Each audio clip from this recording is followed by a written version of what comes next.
नमस्कार दोस्तों, आप सुन रहे हैं इनोवेट डेटा, जहां हम टेक्नोलॉजी, आर्टिफिशियल इंटेलिजेंस और इनोवेशन की गहराइयों में उतरते हैं। ये पॉडकास्ट पूरी तरह से आर्टिफिशियल इंटेलिजेंस की मदद से बनाया गया है। न केवल इसका विजुअल बल्कि इसकी आवाज और स्क्रिप्ट भी एआई द्वारा जनरेट की गई है। तो चलिए शुरू करते हैं आज का एपिसोड। नमस्कार। आज की बातचीत का मुद्दा ना काफी सोचने वाला है। आर्टिफिशियल इंटेलिजेंस यानी एआई। हाँ, आजकल ये नई नई चीजें बना रहा है, आविष्कार कर रहा है, पर सवाल यह है कि क्या इन आविष्कारों का पेटेंट हो सकता है? बिल्कुल। और ये सवाल जितना सीधा लगता है उतना है नहीं। हमारे पास इस पे कुछ जानकारी है और कोशिश रहेगी कि आज इसके नियम, मुश्किलें और जो बहस चल रही है उसे समझें। सही। मतलब जब कोई एआई सिस्टम, मान लीजिए कोई मशीन लर्निंग मॉडल, खुद से कुछ नया बना ले जो उपयोगी भी हो, हाँ, बिल्कुल नया, तो क्या उसे पेटेंट मिल सकता है? और मिले भी तो आविष्कारक कौन? वो मशीन या उसको बनाने वाला इंसान? यही सबसे बड़ा सवाल है। और देखिए, ये अब सिर्फ कोई थ्योरी वाली बात नहीं रही। एआई तो हेल्थ केयर में है, फाइनेंस में है, आर्ट तक बना रहा है। हाँ, हर जगह। तो जाहिर है आविष्कार की दुनिया में भी आ गया है। सुनने में आया है कि कुछ एआई सिस्टम्स तो ऐसे कंपाउंड या डिजाइन बना रहे हैं जो शायद इंसान सोच भी ना पाए। बिल्कुल। इसे समझने के लिए ना पहले पेटेंट के जो बेसिक नियम है उन पर एक नजर डालनी होगी। हाँ, क्या शर्तें होती हैं पेटेंट की? देखिए, दुनिया भर में, भारत में भी मोटी मोटी 3 शर्तें हैं। आविष्कार नया होना चाहिए, ठीक है। उपयोगी होना चाहिए, मतलब उसका कोई इस्तेमाल हो, और तीसरी जो काफी अहम है वो गैर स्पष्ट हो। गैर स्पष्ट मतलब वो चीज ऐसी ना हो जो उस फील्ड के किसी जानकार को लगे कि अरे ये तो पता ही था, या ये तो आसानी से हो जाता। कुछ नयापन, कुछ हटके होना चाहिए। समझ गया। नया, उपयोगी और गैर स्पष्ट। लेकिन एआई के मामले में एक और पेच है, शायद सबसे बड़ी रुकावट। हाँ, बिल्कुल। और वो ये है कि ज्यादातर देशों का पेटेंट कानून ये कहता है कि आविष्कारक एक प्राकृतिक व्यक्ति होना चाहिए। एक जीता जागता इंसान। एग्जैक्टली। ये नियम तब बना था जब आविष्कार मतलब इंसानी दिमाग, इंसानी मेहनत और किसी को अधिकार या जिम्मेदारी देनी हो तो वो इंसानी हो सकता है। और यहीं एआई का मामला फंस जाता है। बिल्कुल। एआई क्या है?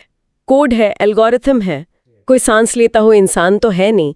तो वो चाहे कितनी ही कमाल की चीज बना ले, कानून की मौजूदा परिभाषा में वो आविष्कारक फिट नहीं बैठता। और इसी का एक बड़ा केस स्टडी भी है ना, DABUS। हाँ, डैबोस केस।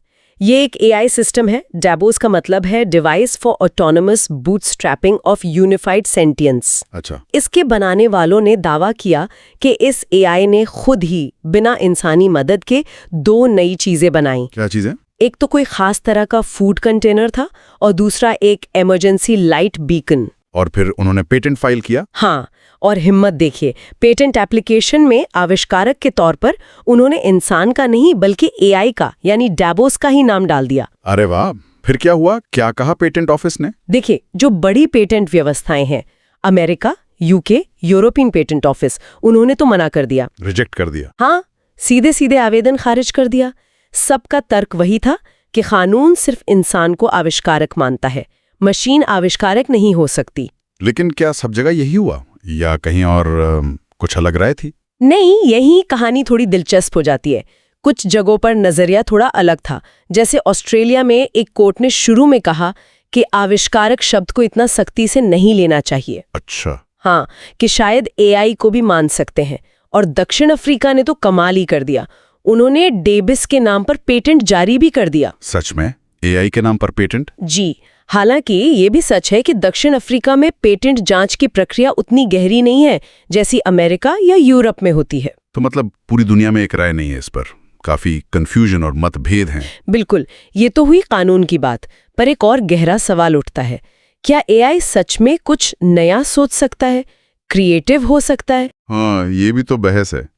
कहीं वो सिर्फ वही तो नहीं कर रहा जो डेटा उसे सिखाया गया है, पैटर्न दोहरा रहा है। यही तो कुछ एक्सपर्ट्स मानते हैं कि एआई में असली समझ या चेतना तो है नहीं, तो उसकी रचनात्मकता बस डेटा और प्रोग्रामिंग का खेल है। लेकिन दूसरी तरफ एआई ऐसे सॉल्यूशंस या डिजाइन बना रहा है जो वाकई हैरान करने वाले हैं, अनोखे हैं। सोचिए, कोई एआई हजारों मॉलिक्यूल्स जांचकर कैंसर की नई दवा का फॉर्मूला निकाल दे, या कोई आर्किटेक्चरल डिजाइन बना दे जो पहले किसी ने सोचा ना हो। हाँ, तो क्या तब भी हम उसे सिर्फ एक टूल या औजार कहेंगे? या वो एक तरह का पार्टनर बन गया है, सहनिर्माता। अगर आविष्कार में एआई का बड़ा रोल है तो सारा क्रेडिट इंसान को ही क्यों मिले? ये तो नैतिक सवाल भी है। बिल्कुल।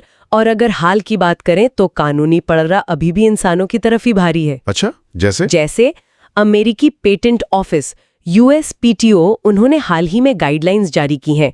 साफ कहा है कि एआई सिस्टम को आविष्कारक का दर्जा नहीं दे सकते। हाँ, ये जरूर कहा है कि एआई की मदद से अगर कोई इंसान आविष्कार करता है तो पेटेंट मिल सकता है, लेकिन आविष्कारक लिस्ट में इंसान का नाम होना जरूरी है। और यूरोप यूके में भी यही हाल है। कमोबेश हाँ, उनका रुख भी लगभग यही है कि आविष्कारक तो इंसानी होगा। तो फिलहाल कानून अपनी जगह अड़ा है कि आविष्कारक मतलब इंसान। लेकिन क्या लगता है, ये हमेशा ऐसा ही रहेगा? कहना मुश्किल है। टेक्नोलॉजी जिस रफ्तार से भाग रही है, हाँ वो तो है। कई एक्सपर्ट्स और कानून बनाने वाले भी ये मानने लगे हैं कि शायद मौजूदा पेटेंट कानूनों में बदलाव की जरूरत पड़ेगी। कैसा बदला? हो सकता है भविष्य में एआई को किसी तरह की मान्यता मिले, शायद सह आविष्कारक के तौर पर, या फिर पेटेंट का मालिकाना हक उस कंपनी या डेवलपर को मिले जिसने एआई बनाया या इस्तेमाल किया। चुनौती तो यही है कि कानून टेक्नोलॉजी के पीछे न रह जाए। बिल्कुल, कानून को इनोवेशन के साथ कदम मिलाना होगा, वरना हम एआई की जो क्षमता है उसका पूरा फायदा उठाने से चूक सकते हैं। तो कुल मिलाकर हम एक ऐसे चौराहे पर हैं जहां एक तरफ सदियों पुराने कानून हैं जो इंसान को सेंटर में रखते हैं, और दूसरी तरफ एक ऐसी टेक्नोलॉजी है जो खुद आविष्कार करने लगी है, या कम से कम ऐसा दावा तो कर ही रही है। ये एक सीधा टकराव है। और ये सिर्फ वकीलों या टेक कंपनियों का मसला नहीं है, ये तो इनोवेशन का भविष्य तय करेगा। इंटेलेक्चुअल प्रॉपर्टी का मतलब क्या होगा, ये तय करेगा। और शायद क्रिएटिविटी या आविष्कार का मतलब ही बदल दे। हो सकता है। ये हमारी अपनी समझ को चुनौती दे रहा है। सोचने वाली बात यह रह जाती है कि जैसे जैसे एआई और काबिल होता जाएगा, क्या हमें आविष्कार, बौद्धिक संपदा, इन शब्दों को ही फिर से परिभाषित करना पड़ेगा? और क्या हमारे मौजूदा कानूनी और नैतिक सिस्टम इस बदलाव के लिए तैयार है? ये सवाल आने वाले वक्त में और भी बड़ा होता जाएगा। आप सुन रहे थे इनोवेट डेटा, एक ऐसा पॉडकास्ट जो पूरी तरह से एआई द्वारा तैयार किया गया है। हम फिर मिलेंगे कल इसी समय एक नए विषय के साथ, कुछ नया, कुछ दिलचस्प, कुछ जो आपकी सोच को झकझोर दे। तब तक के लिए धन्यवाद और जुड़े रहिए इनोवेट डेटा के साथ, जहां इनोवेशन सिर्फ सोच नहीं, एक अनुभव है।